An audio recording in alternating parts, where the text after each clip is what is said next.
Hi, beautiful souls. Welcome back to this Astrology, Human Design, and Jinkies channel. And Happy New Year 2024, new numerological year, stepping into a lot of very, very exciting and epic astrological transits that'll be happening this year. And today we're going to be sharing one of them with you in terms of our interpretation. And that's the Jupiter Uranus conjunction that's happening in the sign of Taurus this year. So I'm here today with my soul tribe, Ethan, Cindy, and Sarah. I think that you have met them all before if you've been tuning into the channel. So they will be contributing to the interpretation of this Jupiter Uranus conjunction today, providing their insights. So before we get started, I just wanted to give a very exciting announcement that Sarah, Cindy, and I are offering free mini readings based on astrology, human design, and gene keys. So like combining these three systems together, we're giving a free short 20-minute around reading to some very lucky winners out there who are up to grab this freebie. So if you feel like this is something that you are very excited to get, then I would recommend that you can drop us an email, and I'll provide an email in the description box below and also on the screen at the bottom over here.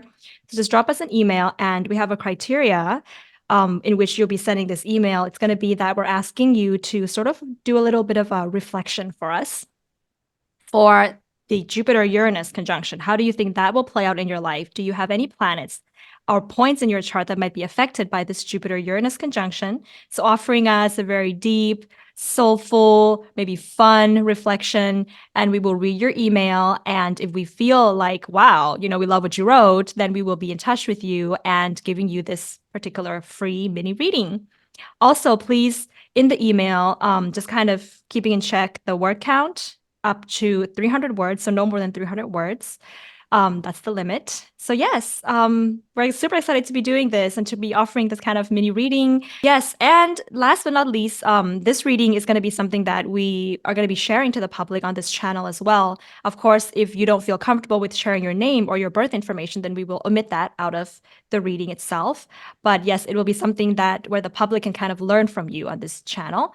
And we have spaces for 4 people, so it's limited spaces and up until January 31st. So that's the time frame that you have to submit us your emails to get this freebie. All right, cool. Good luck. Okay, so now on to the video that we have planned for you today.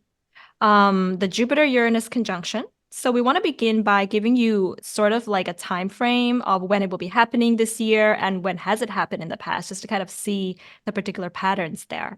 So I'll hand that over to Sarah. Awesome. Yes. So what I have here is called an ephemeris, and this is from lunaastrology.com.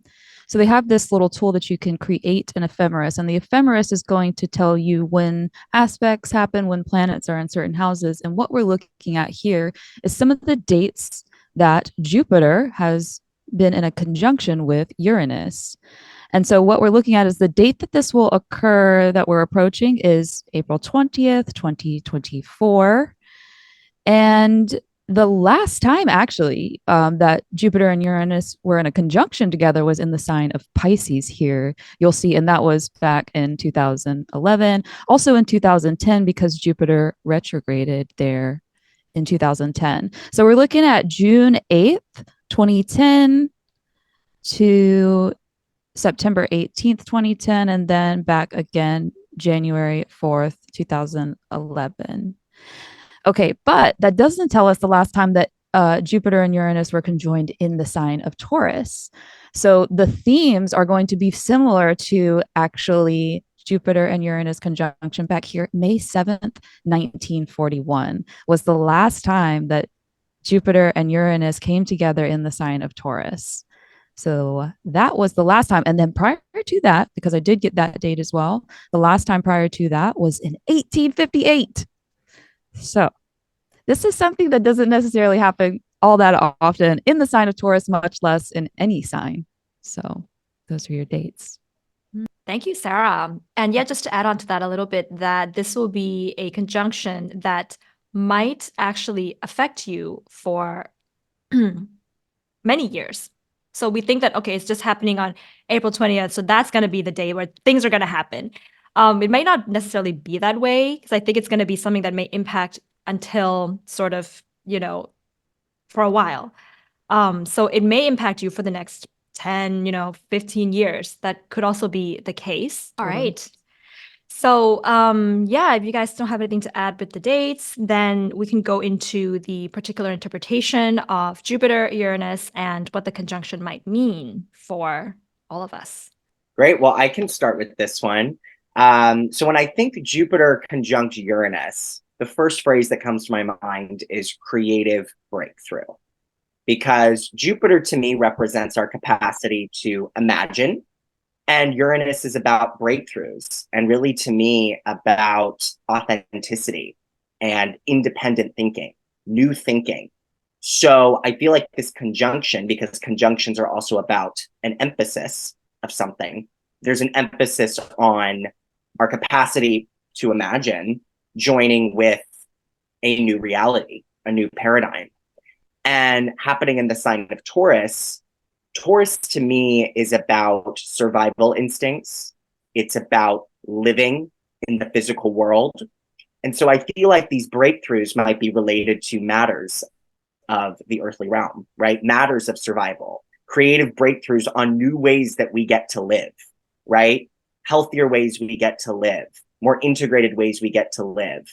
And I think that a lot of the thinking we might notice within ourselves in our personal lives could have to do with lifestyle changes. But on a global scale, it's how do we accommodate this new globally connected world, right? In its effort to survive, in its effort to collaborate, to share resources. Resources is another domain of Taurus, right? So how do we put our collective minds together, Uranus, to come up with a new ideal, Jupiter, for how to live, Taurus?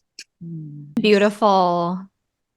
Yeah, I wanted to add on that a little bit that Taurus also is like that sign that is ruled by Venus. So it can represent also our self-worth and what our values are. So there might also be like an expansion, Jupiter, of certain breakthroughs about what is really important to us at our core, at the essence, what is worthy for us to invest our time, money, and energy in. Yeah. And to add on this as well, the theme that is coming to me is risk taking. I have the feeling like Uranus and Jupiter together will bring you out of your comfort zone in some way or shape. Like you will be more open, or we all going to be more open, I guess, to step out of our comfort zone and to try new things, maybe things that before seemed like, okay, I'm never going to do that. That's impossible or whatever.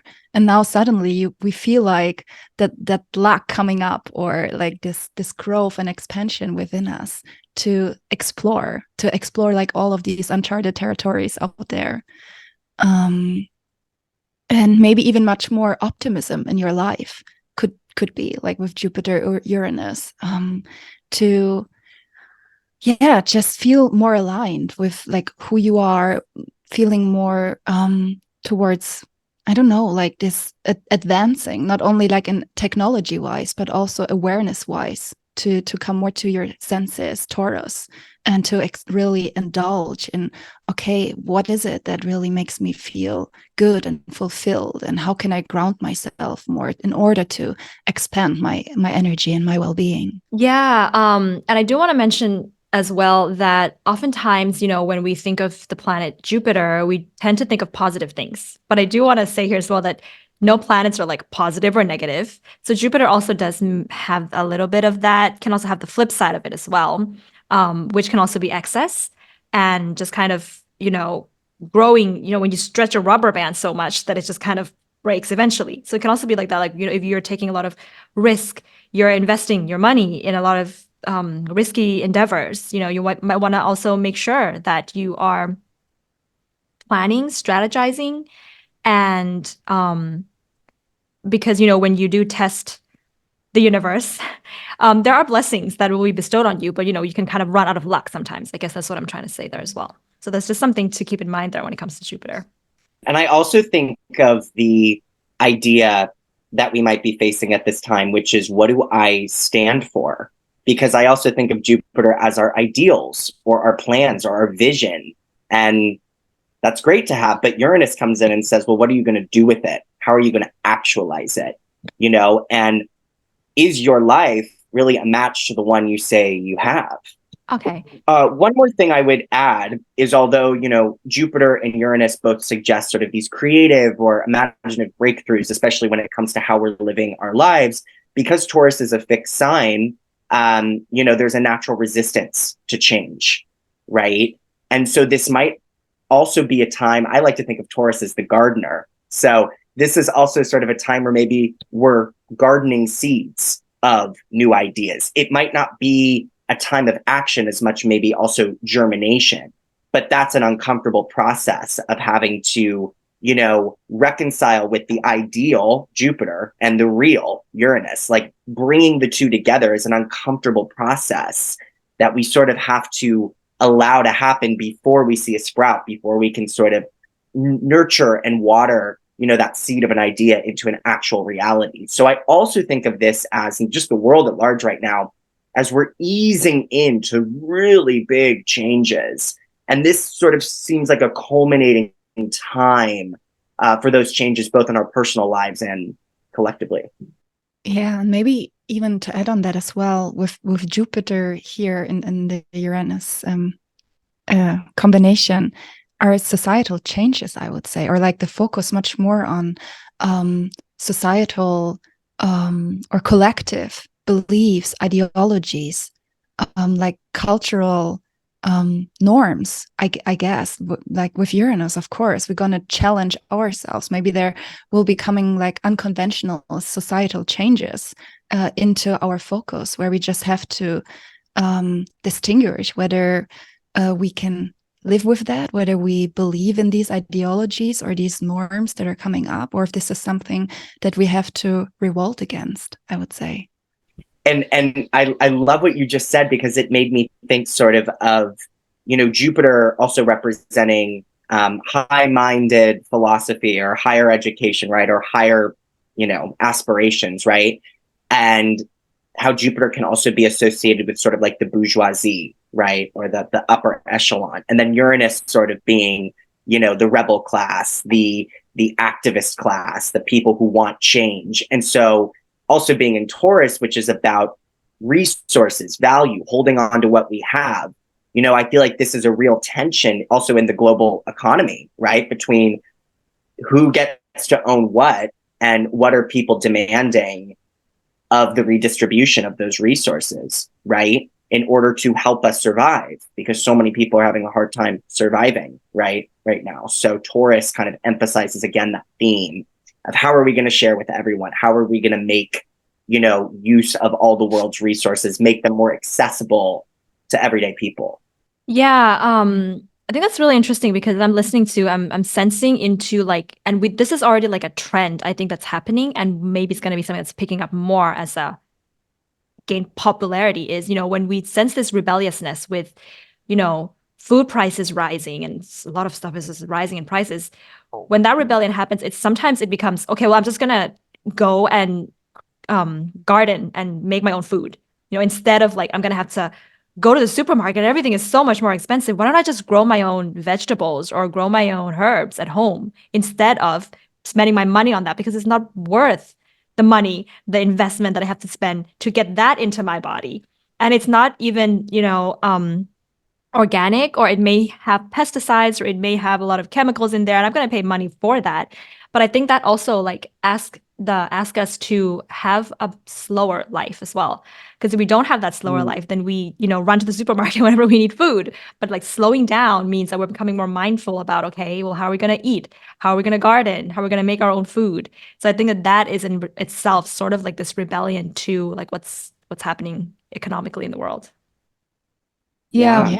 It's somehow Oh, like this overall theme of stabilizing the economy in some way, and like to rebuild it in a sustainable way, I would say. That's what we're hopefully moving towards with this time.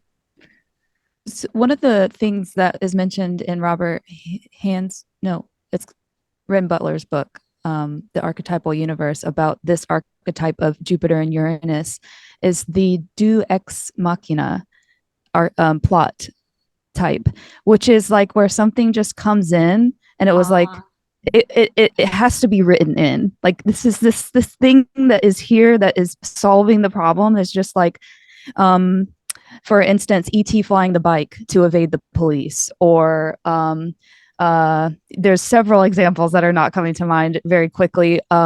In Forrest Gump, him investing in Apple stock, and it just like comes through in his story. He's well, actually, the whole plot of Forrest Gump is probably a Deus Ex Machina, but these things where the machine, it literally means God of the machine. So in the Greek plays, what would happen is they would lower in an actor, like a crane or something would bring this actor in, and now this person is doing the thing, but the audience would receive this as an act of God. Even in the play, it wouldn't disrupt the suspension of disbelief. And so this is the kind of thing that's going, something comes in and swoops, like you're saying, like it was the most obvious thing. You've got a backyard, grow stuff in it. So these are the kinds of revolutionary breakthrough where it's not going to always feel like this thing that we're asserting action or something's, whoa, it's a whirlwind. It might actually feel like this was the most obvious thing. Are you kidding me? Rub it, like tapping my shoes, my ruby red slippers together to get home. This is the answer the whole time. So it's going to be something revolutionary in your shift of mind like that, where it's just like, that was the most obvious thing, but it's so revolutionary in that way. Yeah, I think that leads very well into the gene key of this particular conjunction, which it's happening at 21 degrees of Taurus. So that's going to be in gene key 23. Not sure about the line, could be line 3, something like that. But because this particular gene key, and maybe Cindy's going to go further into it, is about what Sarah just said. It's like the revolution is the obvious. Like, come on, people. Like, how crazy is the world? How complicated is the world? So like with this gene key frequency, there's a shadow which is called complexity, and the gift is called simplicity, and the city of it is called quintessence. So that simplicity is a revolution because the world is not simple. So that's like a really beautiful theme of like, well, it's so obvious. Come on, people, like just do that, that kind of energy. But yeah, I don't know if you want to add anything. Yeah. I think in life, complexity is always coming up if we only react, if we are not settled in our awareness of basically responding to life. Like, so if we want, or if we have too much money, if we have too less money, it's always the same. It creates complexity in our lives. So what we are wanting to move forward in life is actually to find that sweet spot, that balance in between.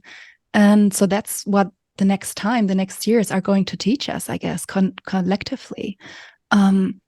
Because there is so much complexity in our lives. Like if we look out there into the media and just take all the rules or all the different diets or whatever and studies that people are coming up with that are just, of course, some educate us, but others are also just complicating our lives because by just listening to them, let's say like this, we're just moving further away from our true essence. And that's a pity.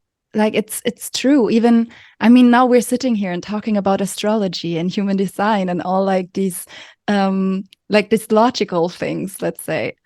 But for some reason, I think first we have to go on these structured things. We first have to move through the shadows of complexity in order to actually return to simplicity somehow on a collective level, it seems like. So we really have to stop overcomplicating, because too much of anything really upsets the balance in any way, or wherever we are looking, in whichever aspect in our lives. So it can create anxiety as well. And on the other side, simplicity. I think that's also what Richard Rudd was saying, is serenity. It's the complete opposite of anxiety that we're trying to create here on a collective level. So whatever house Taurus is falling in with this Gene Key 23, it's actually inviting us to implement more simplicity into our lives. And at the collective level, I think it really suggests, as we said, a shift towards simplicity, towards unity as well, and a higher understanding of like, okay, actually, really everything is connected. There is an interconnectedness of life, and we have to understand that finally. Yeah, I think that's beautiful. my take on that. Yeah. So beautiful. And maybe from the human design aspect, it's really like this genius freak idea here with the 23 and the 43. If we take the whole channel, that we have to wait for the right people. We are joining the right people around us and at the right timing. And then we share our insights and we share these innovative thinking and new concepts. That's the time that we are moving towards, that we come into like that natural flow of existence, basically. And we listen to our intuition when it's time to speak up and when it's time to maybe just listen and understand. A question that you may want to ask yourselves as we're going through this particular conjunction and over the next years, maybe while Pluto is still in Aquarius, because the Pluto in Aquarius is creating like this blueprint of what's being imprinted during the conjunction. But the question would be like, what is the essence of whatever that you're trying to do? So a lot of times when we really ask for the essence of something, it's actually less complex. So like when we think, oh, what's the essence of language? I think Richard would also ask this, or maybe this is just me saying it, but what is the essence of language? We might think, oh, it's all the words, it's the letters, but actually the essence of a language is the pause.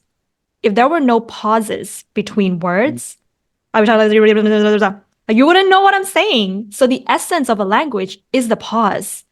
So this is like the sort of the breakthrough, a different way of seeing something that's quite revolutionary or rebellious in a sense. And like even this question of like, what is the essence of life? It's death. Every day that we're living, we're dying. Every day that I turn another year old, I'm getting closer to death. And it's a little bit dark in a sense as well, this energy. It's I think even in the gene keys, it's represented by the magpie, the bird, the magpie, which has been associated with some dark omens and sometimes death even. But death is really not okay. And if I ask, what is the essence of death, right? And really thinking about these, the core questions behind certain themes in our lives can really help us through these times to really get to that place of simplicity and not the complexity of it. Yeah, I feel like it also comes down to that question, like, how do I want to feel when I'm doing this, right? Like, I want to feel good, right? So I want to create and nurture a garden that will feel good so that the seeds I planted there can grow. I can't just artificially plant a beautiful plant and put it in a garden bed that hasn't been well prepared and that I don't really care to tend to. I have to enjoy that process of creating that space for that to bloom. But what blooms is out of my control. The result is out of my control. It's in the process of gardening that I can find the joy and that I can find the connection with the essence of what I'm here to do. Yeah, that's beautiful. I think it's really like that slowing down and really indulging in the moment and feeling into the seed and then how it is growing and eventually blossoming, to really take it in, everything, and not just like jump through life unaware and just, I don't know. Like, I don't know what we have done the past years of like this fast-paced world is insane sometimes. Like, just slow down a little and enjoy. I think Richard Ward also mentions that like this idea of complexity is when you become a victim to marketing and a victim to technology. And I think it's so easy in the world to get caught up in the propaganda. You see McDonald's slogans everywhere and McDonald's TV commercials everywhere. And you're like, ooh, well, there must be something enticing about that. And if I want to celebrate something in my life, I got to go to McDonald's. But is that really what you think and what you feel at your core? Or is that just a victim of marketing and propaganda? And I think that the world has so much of that and it's made our lives so complex and we feed into that. And I think that this individual revolution is to not be fed by that, is to clean. It's like to clean yourself, bring yourself back to a state of like becoming a blank canvas so that you can paint your life, you can design your life, and not allow the marketing and the propagandas of the world to give you what you think life should be. But what do you think life should be? And Richard talks a lot about designing your own life, slowing down enough to design your life when it comes to this particular energy. Yeah, I think what was coming to me was the emotional satisfaction behind that when you were talking. I think that's the thing why people buy into all that marketing stuff, because they're internally unsatisfied. Yeah. So if we try on a collective level to really, I mean, Taurus, it's the most sensual sign. Like, can you turn your life somewhere around that you can find that sensuality and like that satisfaction within you or within the relationships you're creating around you, and not giving in to like that collective feeling of lack and unsatisfaction. That's how we can starve actually that system that is opposing around or on us right now. I love that you said the word lack, because I feel like that's a key word that describes a shadow of Taurus, right? Well, if there's a lack, then I have to overindulge, or I need instant gratification, or I can't live without my little habit, right, that I have.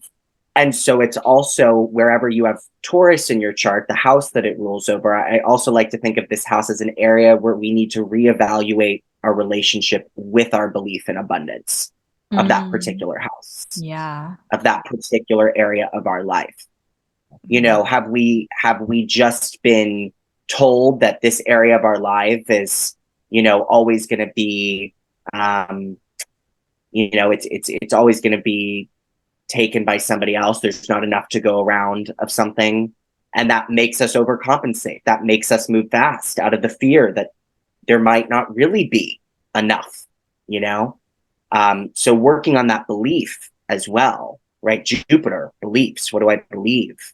Do I believe in the abundance? Can I allow that belief to guide me into a slower pace where I can be, you know, more present with what actually gives me life force?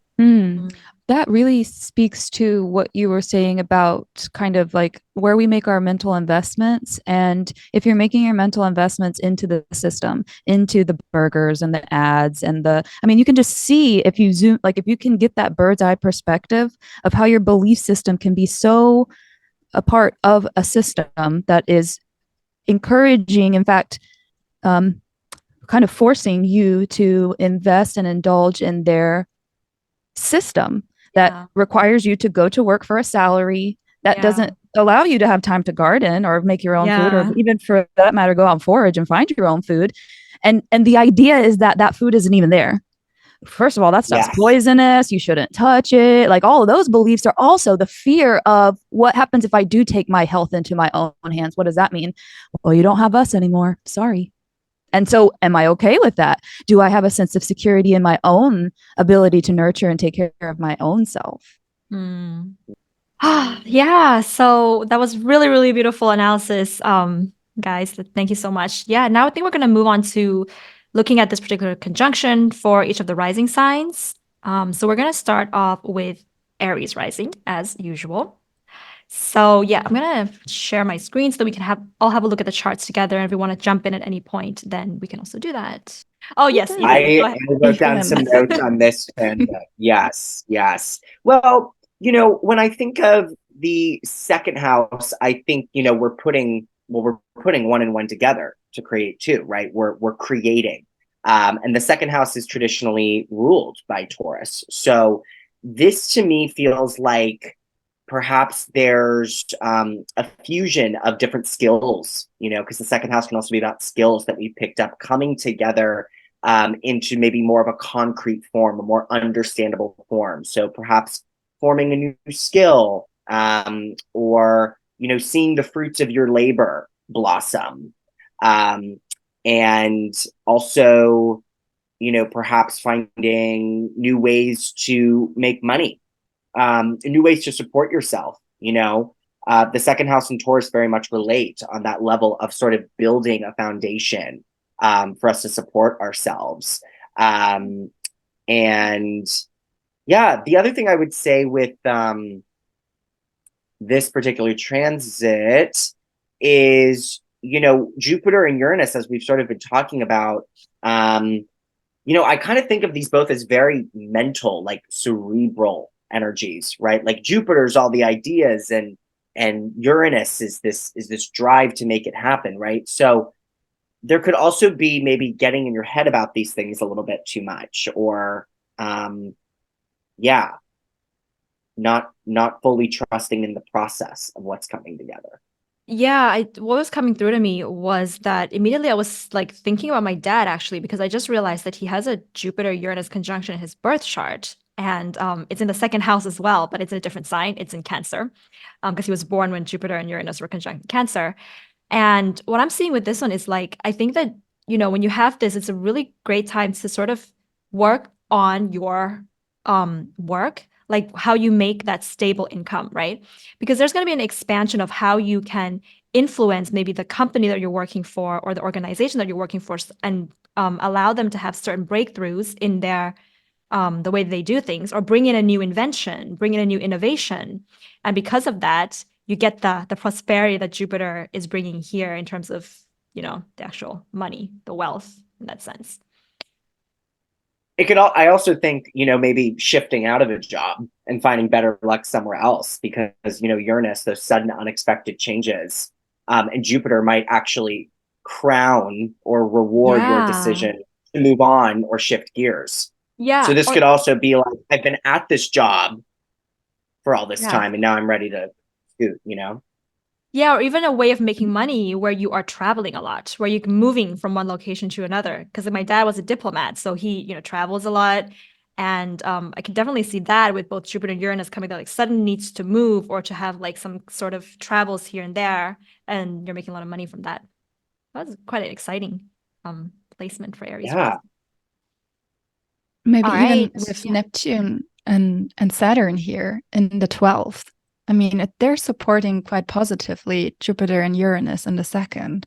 So maybe you're kind of questioning like the material aspect of the job you're doing right now. And now is the time where you actually allow yourself to move a little bit more into the spiritual aspect of it, or you're questioning if you should add some like more spiritual touch into your work or something like that.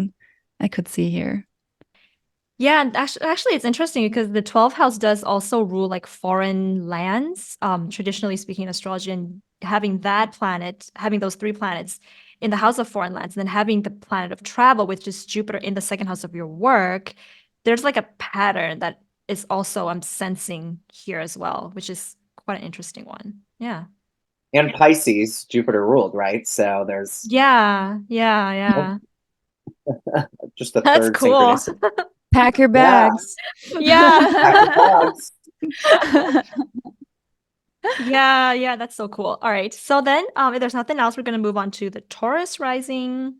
So I have Taurus Rising. So yes, for the Taurus Rising, this Jupiter Uranus conjunction is happening in your first house, which is really cool. And I think it's going to bring a theme for the Taurus Rising to really, really get into that idea of designing your own life for sure. Like it's really a time for you to really consider like what's important in your life. How do you actually want to live your life? What do you want to do on your day-to-day? And, adopting that identity of the energy of the 23, like the Jinky 23 that we were talking about, is like really bring that into your identity and like, okay, how can I become a person who can slow down enough to do the things that are important for me and live a more simple life? So simple life is really a part of the path that's coming to you and to living more like that. And also in terms of physical appearance, your looks, of course, this can always bring a need to change that up a little bit, to do something different with your physical appearance. I don't know if you guys would interpret this as like gaining weight a little bit because of Jupiter coming there in the first house, but there could be. And of course, it's Taurus rising. Maybe you already like to eat, you love food and stuff like that. But it's interesting because it may be bringing breakthroughs in terms of, okay, dieting and, what can I eat to for my body, different kinds of exercise, taking care of my body. How can I do it differently in that kind of sense? Also, definitely a high physical energy, because Uranus is very electric. That coming to the first house is you have a lot of energy now to do things. And I think what's also interesting is that, so the first house is so the 11th house, that's what I was looking at. The 11th house with like Neptune and Mars and Saturn there in the house, that has to do with like friendships and groups, and somehow finding the right allies and communities for you during these times that maybe are a little bit odd or weird, just like you are during these times, and finding that unique community to support you on this journey that you have. I mean, I'm sensing into like heart, like you could definitely be bulking here too, like that kind of workout regimen where you're intentionally trying to, well, Venus in a fire sign, and it's ruling over, or the dispositor of the Jupiter Uranus conjunction. So taking on, like a different sequence of the regimen that is pertaining to my body, a whole different philosophy on how I'm going to now conduct myself. So like mixed martial arts, like joining a martial arts group where now we're like fixed on something completely different, where at one point in my life maybe the intention was to lose as much weight as possible, but now the intention is actually I'm going to be bodybuilding with this group of people, that this is their mindset and their frame of thinking, their philosophy. I think one thing that was coming through to me sorry, just one thing that was coming through to me as well is because all of these this conjunction in the first house, which is opposite to the 7th house, I'm also sensing into like the self and the other, like because you're becoming such an individual, you're really tapping into your uniqueness. And if there are people that may not support that for you, it's possible that maybe you'd have to let them go, and there may be sudden need to have new relationships with people that may be more attuned to who you're becoming, because you're becoming such an independent entity. Yeah, and isn't that interesting too, with Venus sort of moving down from the 12th house across the ascendant, like almost like new relationships coming in, old ones fading out. And further, what that brings up with this transit, just in general for everyone, is a little bit of a sense of be careful what you wish for. Like, what are you willing to give up by having your dream? Because I think Jupiter with dreams, and then Uranus as changes, it's like, well, what might have to go as a result of you moving towards that inspiration or towards that new desire? And also just because Venus is also conjoined with the North Node, and that's like, just a really stepping out of your comfort zone with relationships, and finding a purpose in terms of who's right for you in a relationship and who might not be, and what's the purpose of relating to others. That's just, it's a really interesting time as well for Taurus risings. And we have 3 Gemini risings here, so I'm super excited to hear about this. Yes, Gemini risings have this Uranus Jupiter conjunction happening in the 12th house.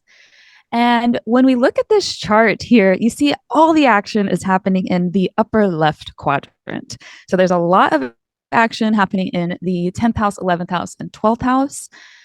But to hone in on that Jupiter Uranus conjunction, this is happening in that 12th house that is to do with things that are out of reach, hidden from us. And that could be things that are abroad.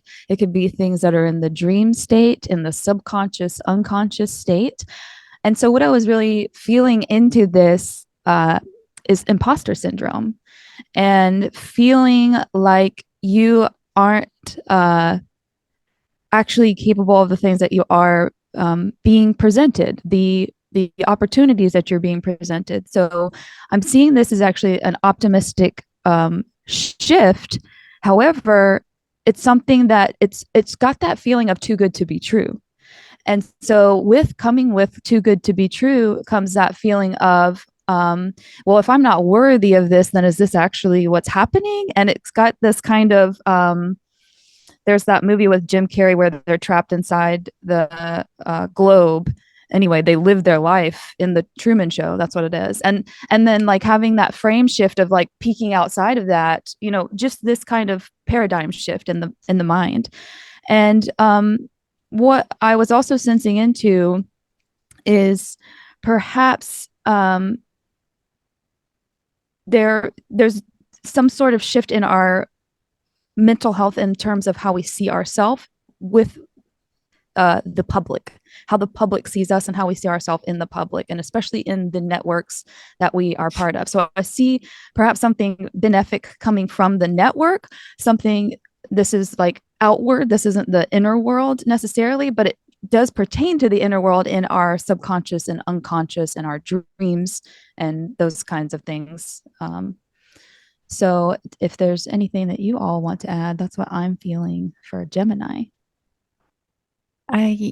Yes. Okay. I Yes, would I add I would add the discipline factor here. If I look at Saturn or everything that is going on in the 10th house, I feel like there's much more structure coming in here if it comes to like your profession or your work, or even like that big dreams, and you're trying to like make them come true, and you have like the discipline support of Saturn here, as well as like Jupiter and Uranus in the 12th of, okay, I gonna do that. Like I'm grounded in Taurus, and now's the time to indulge in those energies. Yeah. Also, go ahead. Sorry. Oh, no, I was just wanted to point out the moon a little bit because it is imprinted in the blueprint of the sky, and it's in the fourth house actually, although it doesn't really, you know, it's one of the, just the only planet there, there in the fourth house. And so I think that there is a balancing point to all of this for the Gemini risings, is a place that you can call home, that you can feel comfortable with to come back to after all of this sort of like stuff that I got to do in the world, this public life, this social media thing going on with the 11th house, and, you know, all the communities that I'm doing. And I think that there's something about like, you know, maybe your home becoming a place where you can do something with it in order to gain prosperity, in order to gain abundance in a sense, and bringing joy to yourself, and dreaming of your dream home, your dream career, your dream community, your dream people, just like a lot of dreams happening. That's kind of the energy I'm feeling. Yeah. And something that you said is kind of like alleviating something that I was focusing in on, a feeling that I was focusing in on aside from imposter syndrome, is one, feeling like an outsider because you just don't belong, because this is all so brand new. And also feelings of neglect from your loved ones at home, or you're projecting that onto your loved ones, of feelings of neglect. And so just like really focusing in on that home life, and you know, ensuring that that's still, like Tan has said here, a place you still want to have, a place that you can call home, even with all of this action happening in the external world. Yeah, just noticing like the two sort of like travel and foreign land houses, the 12th and the 9th, but they also have to do a lot with our beliefs as well and spirituality. Like Pluto is now going into your 9th, and then this conjunction is having the 12th, which there's a lot of this idea of, okay, I'm gonna maybe travel, settle down abroad somewhere, or make money or gain prosperity or wealth from something that has to do with foreign things, either foreign people or foreign lands or foreign trades or something like that. But there's like a pattern that I'm sensing here as well. Okay. Yeah. So for the Cancer risings, we have Jupiter, or our conjunction, Jupiter and Uranus here in the 11th house. So the 11th house, what is coming to mind are all the social connections, friendship, your community involvement are the areas that may undergo changes in this time. So you really are asked to embrace new and unconventional friendships, maybe even, or communities that you haven't been part of before, and be open to expand your network in maybe some like unexpected ways. Maybe you're going to meet a person who knows a person who knows a person. And then there's like that whole network that is being created. Then what else? I would say with Saturn here in your 9th house, setting long-term plans or long-term goals that might be related to your education, to travel, also to your spiritual understanding maybe, or development, that you're choosing groups or for like a formal education, maybe that you want to move towards a specific direction, or you decide to do some advanced studies on a topic that you had in mind already for maybe a longer period of time. So yeah, I guess that whole time here in April is going to be like bringing practical and realistic approaches to your spiritual and philosophical world or understanding. Yeah, these are the main things that I interpret here. Yeah, what I was seeing, which I didn't see this before, was the Pluto square Sun during this particular conjunction. And I thought that that was something interesting as well, because the Sun is in the same sign as the Jupiter Uranus conjunction and the Pluto, but Pluto is squaring the Sun. And I think that there's like this sense of purpose coming to whatever expansion or breakthroughs we're doing. It's not just something that's like in this moment and it's just for fun, but it's like, okay, this really gets me to the core of my being, and it really puts me on the life path that I need to be on. This is the work I'm doing for my entire life. You know, this kind of sense of purpose, is really deep sense of purpose coming in, and a transformation, and that transforming our identities somehow with this particular breakthroughs that we're experiencing. And yeah, it seems even psychological, you know, for Cancer Rising is like the psychological breakthrough that they're having, maybe something there about. And I, you know, sometimes I look at like this Jupiter with the Uranus conjunction in the 11th house, and I'm like, it's not, it's more like, you know, it's a very big way of being out there in the world. So being out there in the world with like millions of people rather than just like 300 people, you know, and that requires you to maybe step into like publishing or some kind of broadcasting, which is also ruled by the 9th house, which there's Mars there, there's Neptune, there's Saturn. So if you could broadcast yourself or publish something that really gets you out there so that you are, you know, building a large network, a larger than life network with so many people, that's kind of this fire, this energy that's really happening for the Cancer Rising. Right, right. And I feel like Saturn in the 9th house also highlights the need to consult mentors, you know, ask for the support that you need to get your vision out there. And that there's support for your dream too. You know, Neptune near Mars, you know, it feels like a really great time for, you know, your vision to actually be picking up traction and actually be gaining support it needs to move forward. Hello, hello. Hello, Leo Rising. Hello. Let's dive into this. So, well, Uranus and Jupiter coming conjunct in, you know, the 10th house to me feels like a real essentializing of career. It sort of feels like almost a process of elimination when it comes to what do I want to do. And this is also being fueled by, you know, Venus being in the 9th house. What have I learned? What are my new beliefs? How can I reapproach my public image or my career, you know, what I'm doing in public life with all the things I've learned? And also for Leo Rising to not forget the emphasis on learning right now, because the North Node is in the 9th house, you know, education, expanding our minds, sharing our ideas.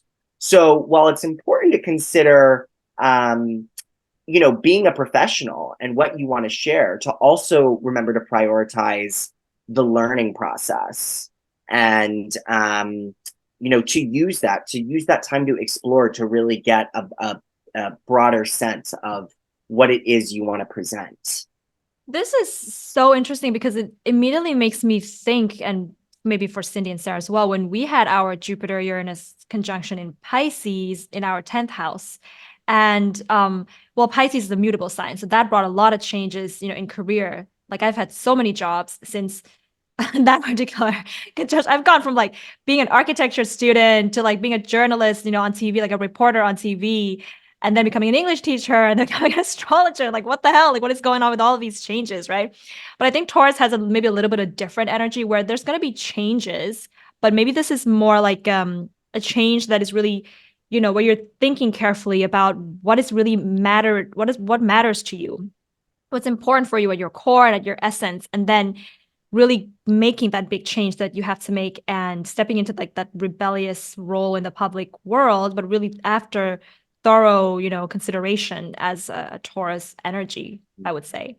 And the Pluto on the descendant. But yeah, Pluto in the seventh house in general is also quite intense for the Leo rising. And of course, maybe Cindy and Sarah can also attest to this, as when we had that in our seventh house, that was, I think a lot of it, we think it's like other people, but I think it also has a lot to do with like coming back to ourselves and really considering, because it's opposite the first house. It's like, what are we worth? And I think that, when I had that transit, I did land myself in a relationship where I didn't value myself at all. I didn't feel worthy of anything. And when that person left me, I was completely heartbroken, and like to the point where my health was compromised, because I thought that I was just so worthless because they broke up with me, and then learning, of course, that that's not really the case. It's not about who you are. Sometimes people break up because they have other journeys. We've learned what we needed to learn in this relationship and we have to move on. But, when Pluto was doing that, it was different. It was a different energy, and it really taught us a lot with regards to our sense of self, I think. Yeah. I mean, I absolutely agree with you on that. And just how I feel like Pluto is always directing us to its polar point to really evolve in that space. And the space of the first house for Leo is knowing thyself, is knowing what you like. And Taurus, what it is you value. And I think what can really anchor a Leo rising during this time is, all those transits happening in the ninth house, where it's investigating your beliefs, it's giving yourself that time to explore, it's asking yourself the bigger questions and putting yourself in spaces where you get to do that. And Aries is all about agency, so taking the agency, taking the time to give yourself that space to question and to explore, so that you don't have to just throw yourself into the next relationship or the next project, like really embracing that pause. Yeah, there's just this message that just wants to come through. So I'll just say it, that one of the things that might be worth doing just for the purposes of yourself is apologetics, which is not an apology. It's a defense of your beliefs. And you do that, for instance, like the Calvinists. Calvin wrote his apologetics for his beliefs, because at that time, the Protestants were being persecuted for their beliefs. And you might find that feeling of, okay, why is it that I believe this? And now let me go write down what it is. And just so that your subconscious can digest that, and that you have on, your side, your defenses, because people will come and attack, perhaps. And the only way to be prepared for that is to have your responses ready. And the only way to have your responses ready is to know what arguments that you're kind of feeling into, or which arguments make the sense to you.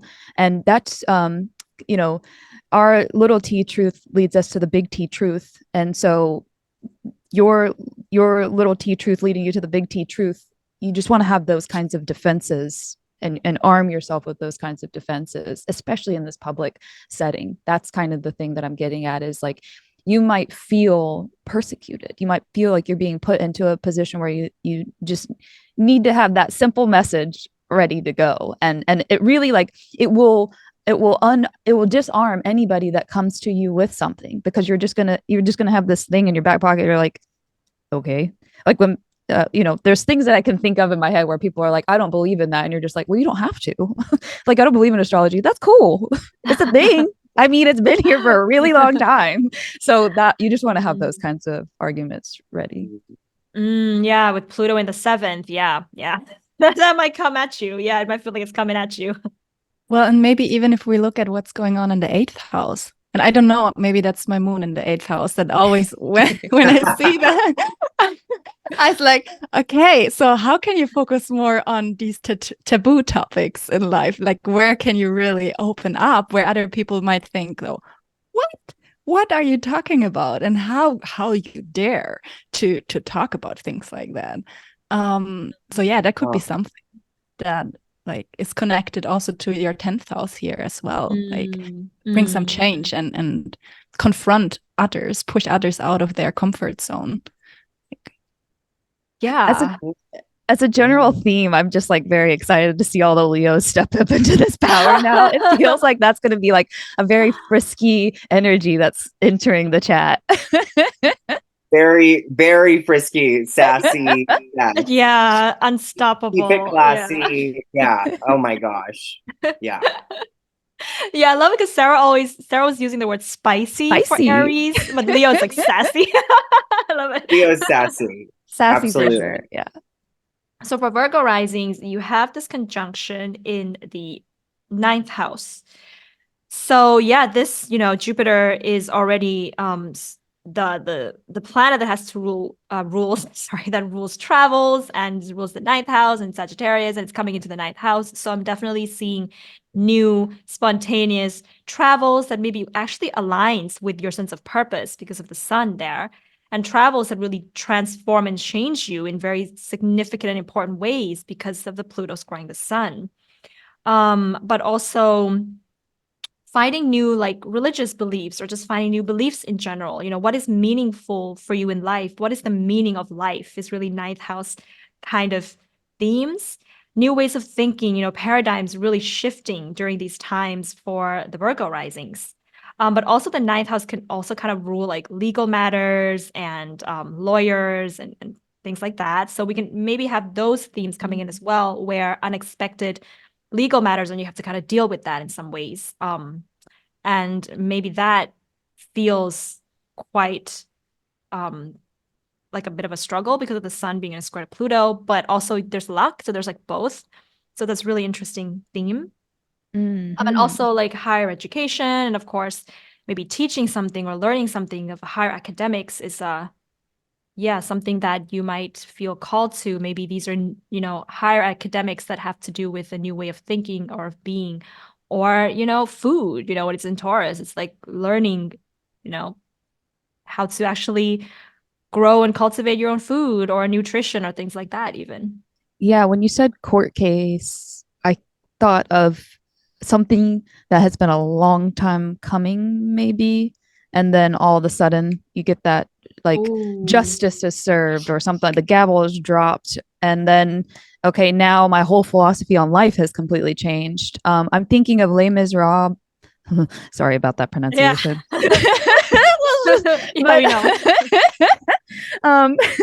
And in the movie, I guess, or in the plot, the bishop gives the man that stole the bread, who had served time. The bishop says, "Oh yes, he took money I gave to him, and then I gave him some bread, and he left the bread. Here's the bread, sir." And then this guy is like, he stole from the bishop, but the bishop is actually telling the police, "Oh, you've brought him back. Good, because he left something behind that I also gave him." And it's like that kind of feeling of justice. And, the whole time that guy had been serving time for trying to steal bread for his family. And so there just feels like that feeling of finally the breakthrough comes through that I've been waiting on, with this long justice justice being served on that cold platter. Finally that revenge comes through. I love that.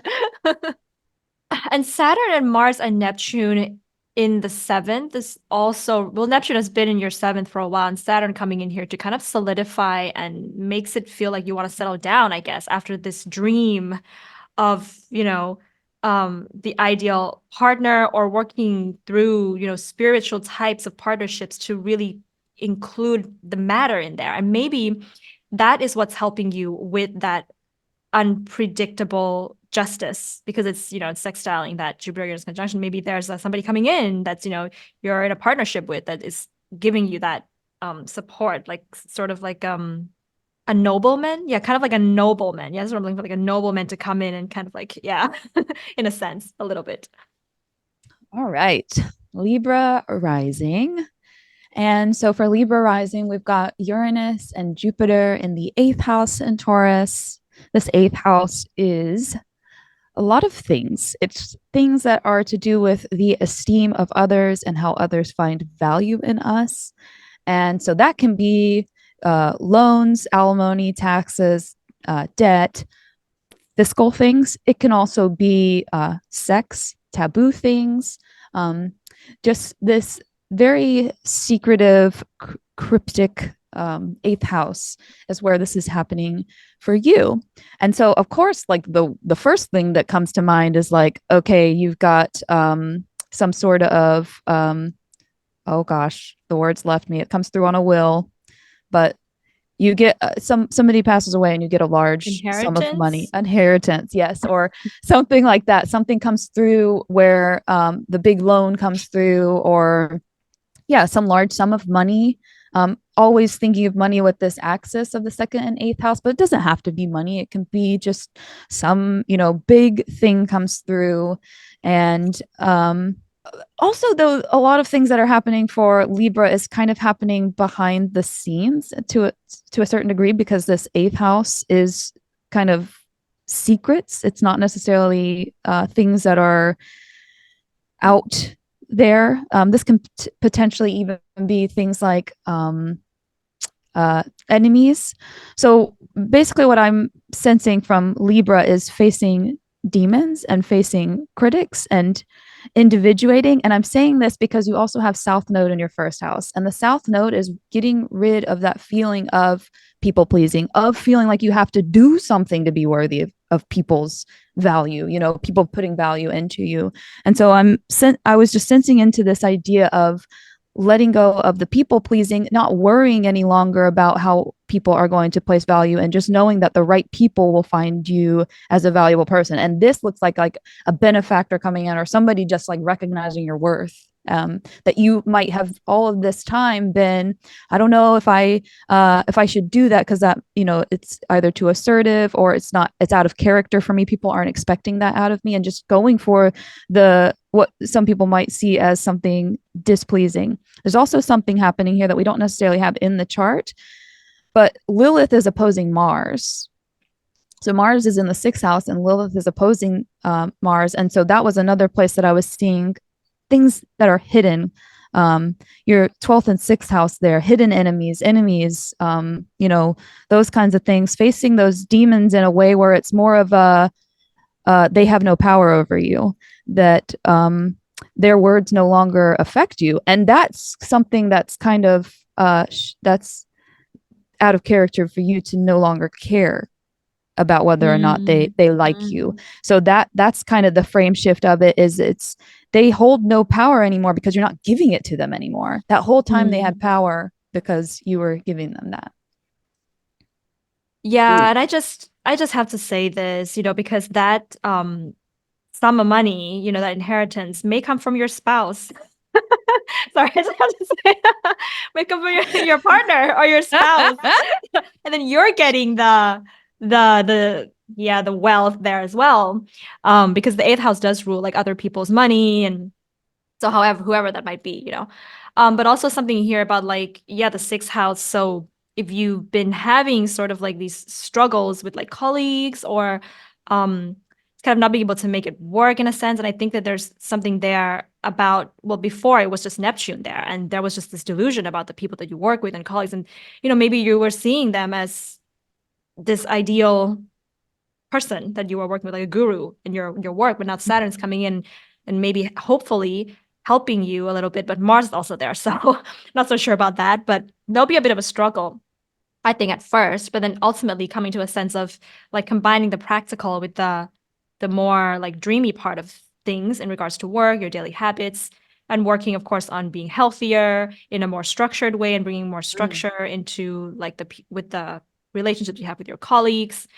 And so that's kind of what I'm sensing there as well. Okay, so Scorpio risings. I would say partnerships, whether it's romantic partnerships or business partnerships, and just like one-on-one connections take center stage in that period here. So you can expect like exciting developments if it comes to your relationship. I would say some things where you have to be like open to unconventional dynamics, I would say, with Uranus here, that always promote personal growth. I mean, I think we can say like that.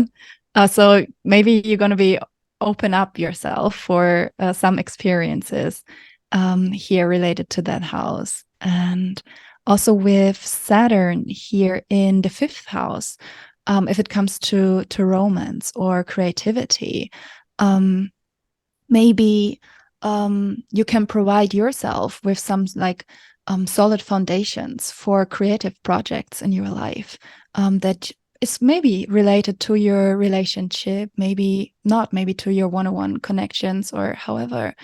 And also with the 6th house placements, yeah, maybe some kind of routine would be helpful in order to like push romance in, like if you are in a relationship. Yeah, maybe you can kind of come up with some habits or some routines that help you to grow in your relationships, whether it comes to your romantic or business relationships. Some routines that maybe you can even build up with your colleagues here as well. Long-term potentials, I would say, if it comes to the romantic connection, and to really evaluate the depth of and the authenticity here as well of your relationship. That's an important thing. Yeah. And I think a lot of the times, like when you're evaluating that, but yeah, I just wanted to say that with like Uranus and Jupiter here, yeah, when you're evaluating like the authenticity of your relationships, of course, that's a reflection of you and how authentic you can also be with yourself in a relationship too. And if that's not something that you cannot do, then usually Uranus just kind of says goodbye, and you have to be open to that. You have to be open to like, okay, if I can't be myself in this relationship, then I'm going to leave because there's other opportunities coming in because Jupiter's coming in there. So don't limit yourself to what you have, but open yourself up to, well, what else is out there. If it's not, perfectly, well, not perfectly, but if it's not like aligning in a way that feels authentic. All right. So Sagittarius rising, this conjunction is going to be happening in your 6th house of Taurus. And when I think of the 6th house, I think of really service. And from service, we can get led to a couple other associations with the 6th house, such as, exhaustion, fatigue, wearing ourselves out, being in service to others. And so I almost feel like this might be catching a break, perhaps, like actually having an opening. There's an opening coming in for the Sagittarius rising that allows them to take a look even more so at their home life, their creative life, really retreating into private life. And how do I want to recreate myself given, this time I've been given to reflect. Maybe I'm being given an opportunity to improve on myself through the 6th house and look at the 4th and the 5th house, my home life, my creative life, and sort of how they support me in getting to this next version of me. I was just going to say like a restructuring of who Sagittarius is, in terms of what I do and how do I provide for family, or who am I in this family? And yeah, because Jupiter is your chart ruler and that's in the 6th house of work and what you devote yourself to. That's what this house is really about. Where are you investing? Where is the time investment going? Yeah, I'm almost sensing like work and home. So work from home or service from home, maybe that's an option, or just having a home that allows you to give you the energy to work, or having a dream home that gives you the energy to work. And also having like breakthroughs about what service means for you. I think that's something to really reconsider then. I think it can feel more joyful when you have these breakthroughs and allow yourself to change the way that you view service. Because service can become joy. Service can be, when we do something out of joy, that's a service to the world, even if it might seem like it doesn't serve, even if we are just making a YouTube video, or something like that. But if you find joy in that, then hey, a lot of people can benefit from it. Yeah. And I think the biggest thing to mention with Sagittarius is you're not going to lose your freedom just because you devote yourself to something. Okay. Good one. Yeah, because I was just thinking the same. I was like, I don't know if Sagittarius is gonna really like these like alignments here so much. But yeah, you never know. You can find new ways of, joy and what is meaningful for you in life. Could be Yeah, I think interesting. especially when it comes to creativity and self-expression here in the fifth house, like to really redefine what is creativity for you and how can you express it in your day-to-day life. All right. And next we have the Capricorn Rising. So Capricorn Risings, you have this Jupiter Uranus conjunction in the fifth house, which is really interesting because I'm definitely sensing this energy of like gambling, I'm gonna say, or just like speculative businesses really happening for you in a sense. And just like financial windfalls, that kind of an energy with the fifth house ruling gambling and taking a risk and stuff like that. And Jupiter coming in, this abundance coming in. But of course, it can be a bit of a wild ride too. Like you don't know what you're gonna get. You can get a lot of money, but you can also lose some. But there's an optimism there. And I think as a Capricorn rising, you're definitely more likely to strategize with Saturn being sextile here as well, like more likely to strategize those big risk that you're going to take rather than just on a whim. But of course, it's going to depend on everyone's chart. But most likely, I think there's going to be some strategy there.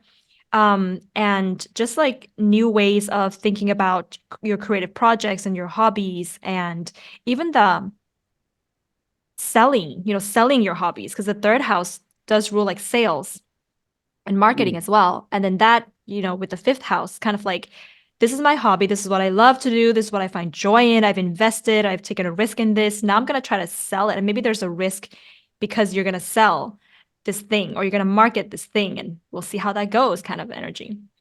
Could be fun. I feel like it's fun. Yeah, I feel like it's so fun that Capricorn's like, there's no way I could make money off this. Yes, that's kind of the paradigm shift is that you can actually enjoy your job. Imagine that. And not just working, but like you could actually enjoy like a job where you're doing the hobby that you love doing. Yeah, because the South Node is in the 10th too. And so for Capricorn rising, that's like, oh, I've got to move away from this.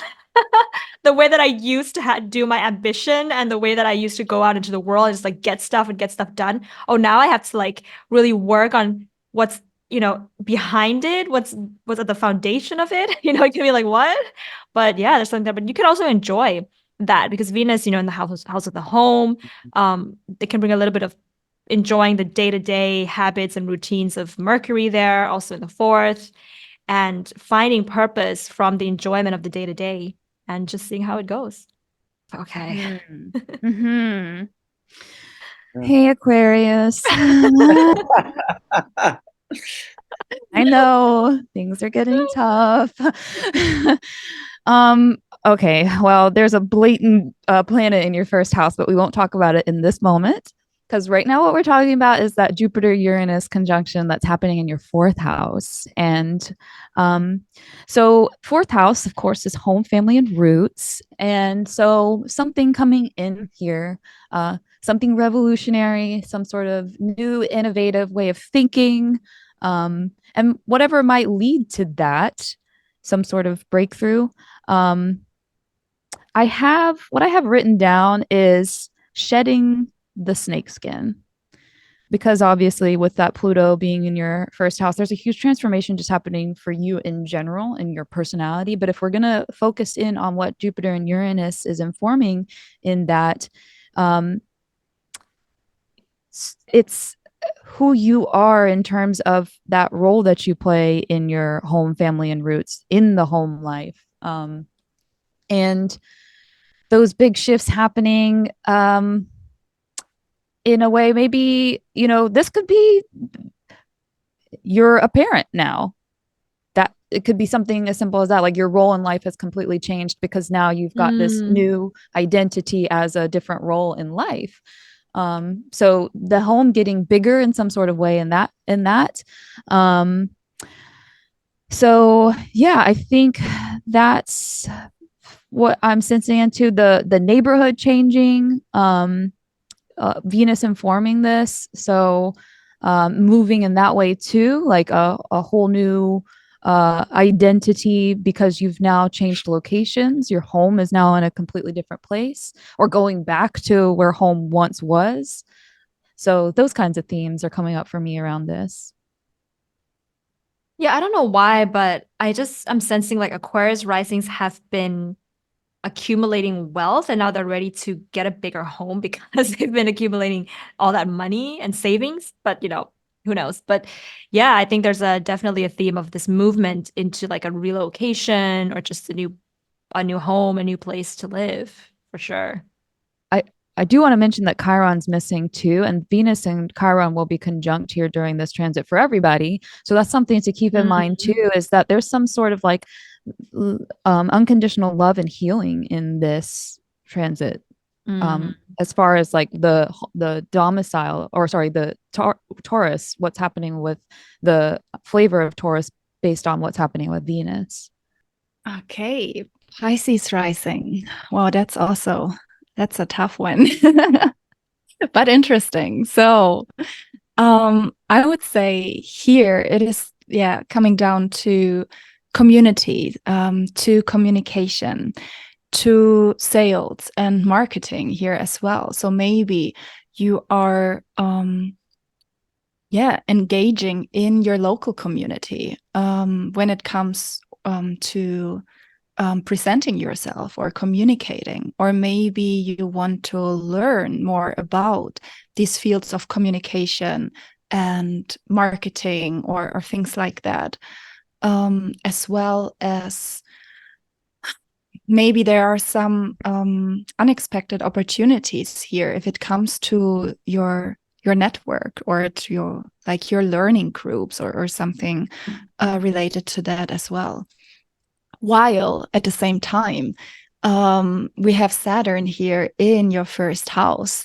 So it really comes down to reassessing your identity and your values and your goals as well, considering the limitations in your lives and your responsibilities you are having. Maybe even learning how to set healthy boundaries in your life, or energetic and emotional boundaries. But well, with Venus here in the second, like maybe you're striving for some kind of stability here as well in your life. So everything that you're planning to do should evolve around that as well. What gives you that sense of like self-worth and stability in your life? Third house, also, I think of the water that you're swimming in.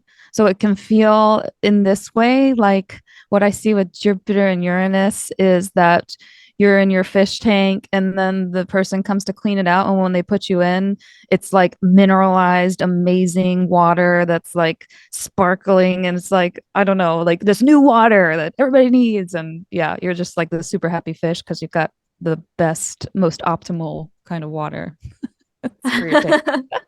Or like so cool cute decorations or something. They throw in some like neon coral and you're like, this place is popping. I love it.